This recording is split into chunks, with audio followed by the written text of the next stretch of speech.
Has CrossFit finally figured out their media problem? Let's get into it.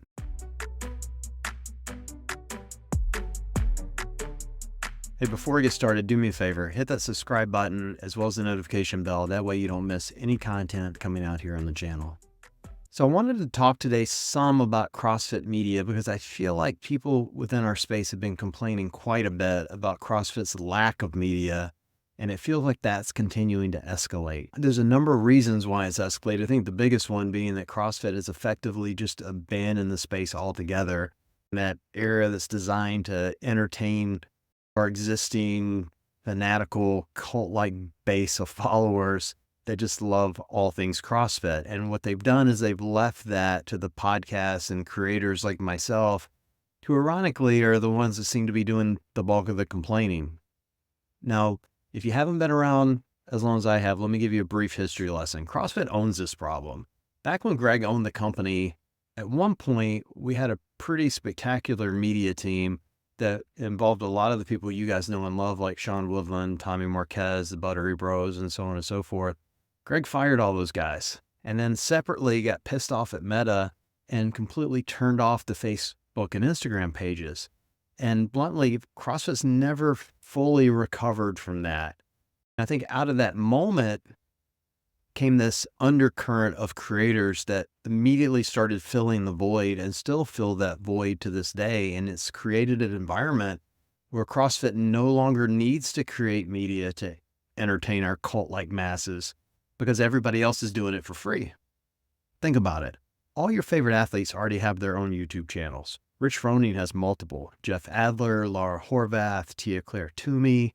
They all routinely put out content that's very easy for you to find on YouTube. You also have a huge slate of amazing CrossFit-centric creators such as the Butter Bros, Hard Work Pays Off, Craig Ritchie, and so on, that are consistently putting out good content. So there's really no need for CrossFit to go all in on this type of media.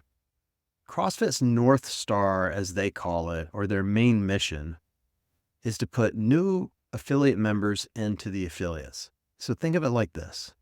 If you want to convert someone to your religion, do you go to churches to do that? Or do you go outside of the church, find the people that might be interested and bring them back to your church? Of course, it's the latter. So that's the mission of CrossFit, is how do they find the people that would be inclined to be the rest of us and get them into our affiliates? Or maybe better stated, what type of media should they be producing to go find those types of people? A lot of it's unsexy. Let's be honest, you're not going to like it. It's search engine optimization and targeted ads are a primary way that most businesses go after specific age groups and types of people that would be inclined to do whatever it is you're trying to sell, which in this case is CrossFit. But I think the thing that CrossFit has to recognize that they're doing some and that we've seen are adjacent partnerships and then some traditional wide-reaching media. Now, some of this partnership stuff's right in front of your face and you're either not noticing it or it's just, I don't know, it's like wallpaper. You just walk past it every day. Like we've seen it for the past couple of years where they've done some partnerships with Chipotle, which is a brand historically known for people that are trying to eat healthier. And I know you can make some arguments about seed oils or whatever. We're not getting into that. But I do think people by and large that go to Chipotle think they're eating healthier, and that's a target audience for us. And then you see ongoing broadcast partnerships, as an example with ESPN, that are really good for the brand. But something came out today I thought that was really cool and highlights what CrossFit's working on behind the scenes that we don't often notice.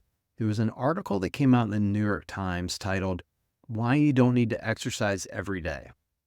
Now, what's really amazing about this is it had quotes from two very well-respected and loved games athletes, Scott Panchik and Ariel Lowen. And if I'm being honest, I could not have personally picked two better people to represent our brand than those two.